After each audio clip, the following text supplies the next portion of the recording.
সম্মানিত মসজিদের মুসাল্লি, প্রশংসা আল্লাহর জন্য, শান্তি অবতীর্ণ হোক আল্লাহর রাসূলের উপর সাল্লাল্লাহু আলাইহি ওয়াসাল্লাম। জুমার খুতবায় ঈদের পরের দিন আজ সংক্ষিপ্ত হলেও আমরা সিয়াম সম্পর্কেই কথা বলতে চাচ্ছি। এই জন্য যে রমজানের পরে একটি সিয়াম রয়েছে, তা হচ্ছে শাওয়ালের সিয়াম। শাওয়ালের সিয়াম 6টি, যার ব্যাপারে রাসূল সাল্লাল্লাহু আলাইহি সাল্লাম অনেক কিছুই বলেছেন। আমরা মূলত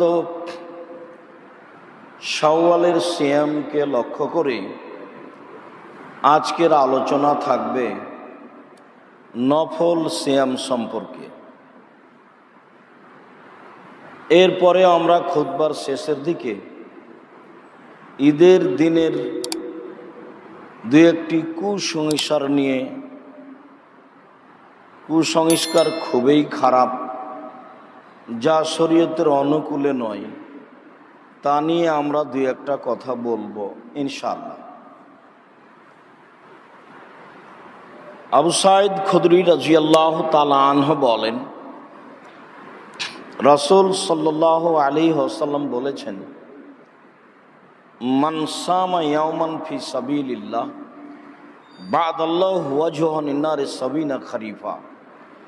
কেউ যদি আল্লাহকে সন্তুষ্ট করার জন্য একদিন সিয়াম থাকে, তাহলে আল্লাহ তার মুখমণ্ডলকে জাহান্নাম থেকে 70 বছরের পর দূরে সরিয়ে দিবেন।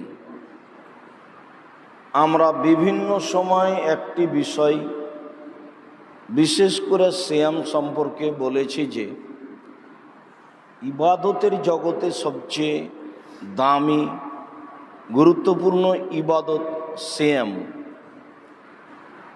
যার সমপর্যায়ের কোনো ইবাদত পৃথিবীতে নেই।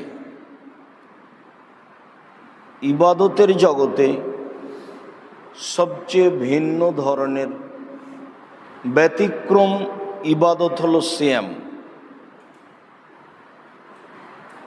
সিয়ামের মতো, সিয়ামের সমপর্যায়ের ইবাদত পৃথিবীতে নেই। আমরা একাধিক দিন বিষয়টি পেশ করেছি, আজকেও সেইটা নিয়ে আমরা কথা বলি। তাতে আমরা প্রারম্ভের আলোচনায় পেশ করি, ইবাদত হিসাবে সিয়াম একেবারেই ভিন্ন ধরনের ইবাদত, যে ইবাদতের সাথে অন্য কোনো ইবাদতের মিল নেই। তার প্রথমে আমরা বলি যে সিয়াম পালন করলে 2-400-2-4-5 নেকি হবে, এইটা বোঝা যায় না। যেমন কোরআন মাজিদের একটা অক্ষর পড়লে 10 নেকি হবে, একটা সংখ্যা বোঝা গেল। যদি আমরা জানাজায় যাই, তাহলে 1 কেরাত নেকি পাবো। মাটি দেওয়া পর্যন্ত থাকলে 2 কেরাত নেকি পাবো। তো নেকি তো পাচ্ছি অনেক। অসুস্থ মানুষকে দেখতে গেলে 70,000 ফেরেশতা আমার জন্য আল্লাহর কাছে ক্ষমা চাইবে, কাজটা আমার ভালো। তো সিয়াম পালন করলে কি নেকি হবে?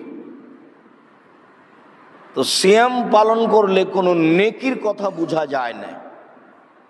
বোঝা যায় যে বিনিময় হলো জান্নাত, এইটা বোঝা যায়। তা এইবার দুই একটা হাদিস পেশ করি। তাতে প্রথম হলো আবু সাঈদ খুদরি রাদিয়াল্লাহু তাআলা আনহু বলেন, কেউ যদি আল্লাহকে সন্তুষ্ট করার জন্য একদিন সিয়াম থাকে, তাহলে তাকে জাহান্নাম থেকে 70 বছরের পর দূরে সরানো হবে। তার মানে জাহান্নাম থেকে সরে গেল। তো নেকি কি 2-4-500 এরকম কিছু হলো? এটা তো হলো না। আরেকটা বলি, উমামা বাহিলি রাদিয়াল্লাহু তাআলা আনহু বলেন, রাসূল সাল্লাল্লাহু আলাইহি ওয়াসাল্লাম বলেছেন, মান সামা ইয়াওমান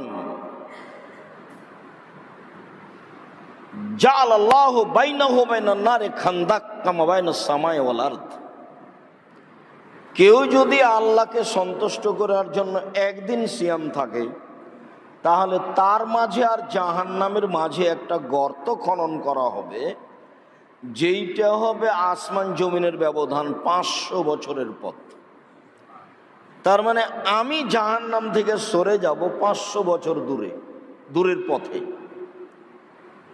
আর একটাতে আছে 100 বছর।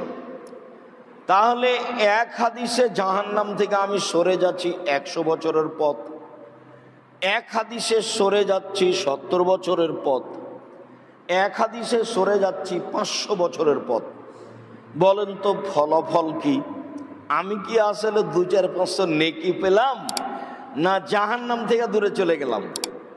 জাহান্নাম থেকে সরে গেলাম, এর বিনিময় হলো জান্নাত। তারপরে